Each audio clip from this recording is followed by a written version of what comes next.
My name is Rachel Trafan. I'm Chris Lang. And today we're going to be presenting about politics in South Africa. So we wanted to start with colonialism. So in 1652, the Dutch East India Company came to the colony of Good Hope, the Cape of Good Hope. The Dutch East India Company was led by Jan van Rynback. And they were sent to South Africa to find a trading spot so that when their ships and their sailors were coming to and from the east, they could find a place to stop and replenish and sleep and have goods and everything like that. The initial intention was not to form a colony at all. They were very nice to the people who were naturally inhabited there. They didn't really want to cause much of a fuss. But only 4 years after being there, 9 men were released from their contracts with the Dutch East India Company and they got land as a reward. And that's basically how the movement took off. People from the Netherlands started to come over with their families. Resources were brought, slaves were brought to the colony, and it kind of expanded from there. And so that was the first form of government, was the Dutch colonialism and imperialism. And basically what happened over time is, there started to be, the mixing of the Dutch and the indigenous people, and going from there, next. During the Napoleonic Wars, the British came in and took control. And so basically the British wanted it as a trading port as well because they had their claim in India, the British Empire. After arriving here, though, they realized how many resources were available and that it was a marketplace to sell British manufactured goods. And it was also a place for people to emigrate to. So the British really tried to maintain their control over this area for the next couple decades.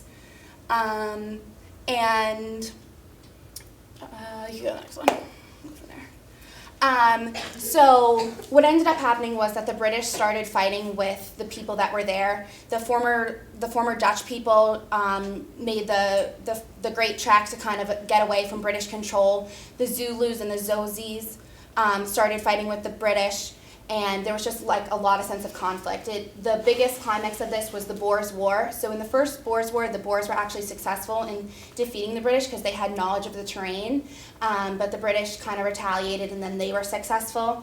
And so the result of this was that the British Parliament passed an act dividing the Cape of Good Hope, which is located here, and the Natal region, which were British colonies, and they joined them with the Transvaal and the Orange Free State, which were Boer Republic, and they formed the Union of South Africa in 1909. So that's like the first Union of South Africa.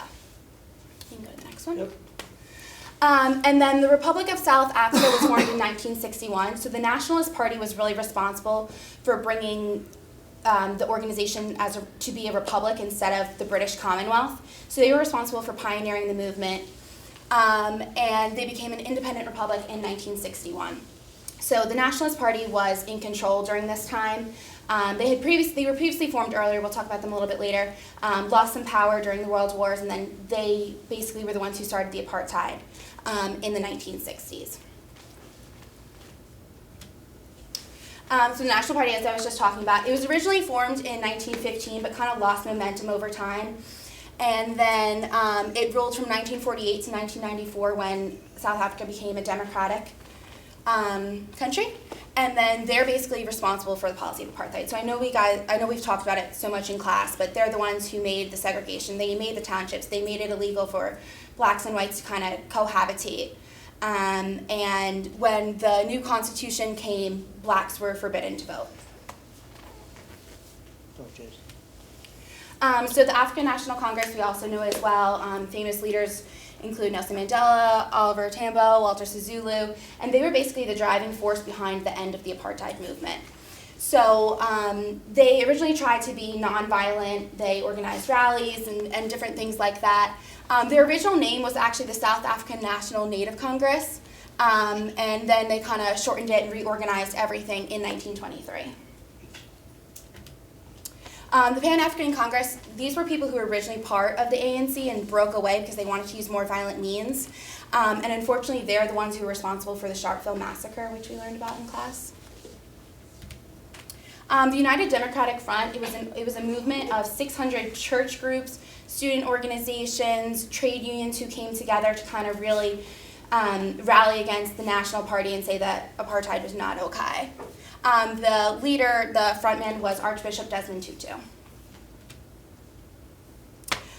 So I wanted to mention F.W. de Klerk. So he was a member of the Nationalist Party, and I really think he was the one who kind of changed the nationalist standpoint. He wanted to move away from apartheid and make South Africa equal again. He was awarded the Nobel Peace Prize with Nelson Mandela. During his presidency, he released Nelson Mandela from prison, worked with him to bring about a free South Africa. In 1994, after Nelson Mandela became the president of the first free democratic South Africa, he became the deputy president under Mandela. And so April 27, 1994 was obviously a huge day for politics in South Africa. It was the first democratic free election. So we just showed, some pictures here of the different parties that were involved, and millions of people waited online for hours, black people, to vote for the first time, and it was just a historical moment. Both Nelson Mandela and South Africa had traveled a long way to get to this moment. More than 300 years of white domination ended for good with the swearing in of Nelson Mandela as this African nation's first black president. So help me God. He was the most famous opponent of the brutal racist system of apartheid, imprisoned 27 years. Today, Mandela paid tribute to his new vice president, F.W. de Klerk, the last apartheid president who negotiated the historic transfer of power. Mandela then called for unity in this racially diverse and racially divided land. The time for the healing of the wounds has come. The moment to bridge the chasms that divide us has come. The time to build is upon us. This was something few people ever had expected to see, a peaceful transition after years of bloody racial strife. Hundreds of dignitaries from around the world came to witness history, to see the South African military, which once had enforced apartheid, fly overhead in tribute to Nelson Mandela, trailing the colors of the new South African flag. So now we wanted to transition into South African politics today. So Chris is going to explain more about it in just a second. But there are 13 political parties, with the ANC still being the most dominant one. There's Parliament, which is made up of 2 houses. Again, he's going to go into. And today, all South African citizens over the age of 18 are eligible to vote as long as they are registered. And this is just the last thing. So these were the last 3 presidents from 1999 to 2009, to the present time, excuse me. And we just wanted to show here that they were all members of the African National Congress. So this movement that was so powerful to end it actually did, and is still the majority. Okay. So this is a slide that compares and contrasts kind of the political parties in the United States and South Africa. The ANC, Democratic Alliance, and Economic Freedom Fighters, they're kind of the most popular. I think currently in the National Assembly, the ANC holds around 249 seats. The Democratic Alliance, I believe it's 79, and the Economic Freedom Fighters is 25. And the remainder of the 400 seats are made up of the other 10 political parties. And then just to contrast, in the United States, obviously the Republican Party, the Democratic Party, and the Independent Party are kind of the bigger parties that are known. These are also kind of their symbols, their logos, the ANC, Democratic Alliance, and the Economic Freedom Fighters. Continuing comparing to the United States, I kind of broke down the governments. So each kind of have 3 branches. We have our legislative, which is Congress, which is the House of Representatives and Senate. We have 535 members, 435 being of the House, 100 of the Senate. South Africa has Parliament, which is the National Assembly and National Council of Provinces. The National Assembly holds 400, and the Council has 90. The executive branches, they're also kind of similar. We have a president, he has his cabinet, vice president, and whatnot. And then South Africa's has president, their deputy president, and then the ministers, which are kind of like head of different departments. Judicial, I kind of only put Supreme Court for the United States because we have different federal courts, state courts, civil courts. But for South Africa, their kind of Supreme Court is the Constitutional Court, and they kind of oversee all big court cases that have to do with regarding the Constitution. Then they have the Supreme Court of Appellate and the High Court.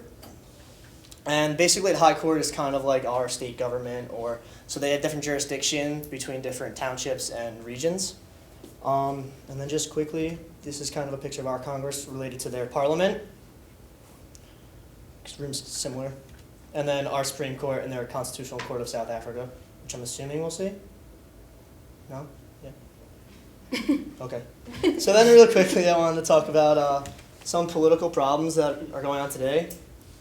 And really what I wanted to touch on was youth unemployment and housing, which is also kind of what we talked about in Dear Mandela and also our blog posts. So quickly, unemployment's continuously rising. It's currently at 25.5% going into the ending of the third quarter.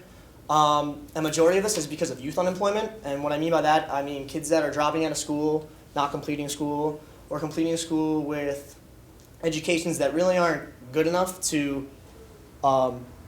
do the jobs that are open.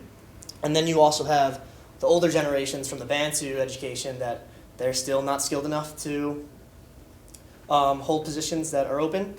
The government's passing some things, programs such as like post-school training programs, which is kind of like your ITT Tech, to kind of go back and get typical trade job learning, job placement programs, and even the National Treasury is providing incentives for companies to hire young people. I don't know if you can see all the way back there, but I kind of made a quick graph of different unemployment rates around the world that I gained. The graph's a little skewed because I included most of the world powers, but South Africa being an emerging market, I included other ones such as Argentina and Turkey. But you can see that they're well above everyone else. And then I also included some African countries, Nigeria and Chad, Algeria. So yeah. Oh, sorry, just to include, this is the United States here. I don't know if you guys can yeah, see it in sorry. the back, but like a clear distinction. And then going off that, I also did housing. And right after the Democratic election in 1994, one of the biggest problems was housing, which we already learned. And at that time, it was estimated that 1.4 million people were backlogged for government housing. In 2011, it was up to 1.9 million, and it's estimated that it rises 178,000 roughly per year. To fix this, they say that it would take about 800 billion rand by the year 2020 to kind of eradicate the backlog. And to kind of bring that back into perspective of the United States, roughly like 575,000 people in the United States are either homeless or live in shelters where they move constantly. So you can they basically live in the same living quarters as the people in the dwelling. That's basically it. Do we have any questions? I know, that's okay. Questions? Justin. Yeah. So I was just wondering if you guys found anything about when they when Nelson Mandela took over, and they wrote a new constitution and how they kind of borrowed from different countries. Did you guys find anything about that, or? Not too much. I mean, obviously we learned a lot in class how other countries were really involved in ending the movement. And when Nelson Mandela took power, he definitely met with different government officials of each country. And so I'm not sure exactly the extent to which it was factored into the Constitution, but just the fact that it's a democratic country now is based off. And also others. going off that, how they have a constitutional court, they kind of take almost how we do, how we take our constitution and then previous court cases and we bring that into modern day cases. They kind of do the same thing in that sense. What are some of the challenges that are going on with the president? So Jacob Zuma, the current president, so politics play a huge role. What are some of the things that are going on with him positively and negatively recently in the last couple of years with him? And is he favored? I don't. No, to be honest, we focused, more on the history and then relating it back to the United States and to other countries. We didn't get into as much today.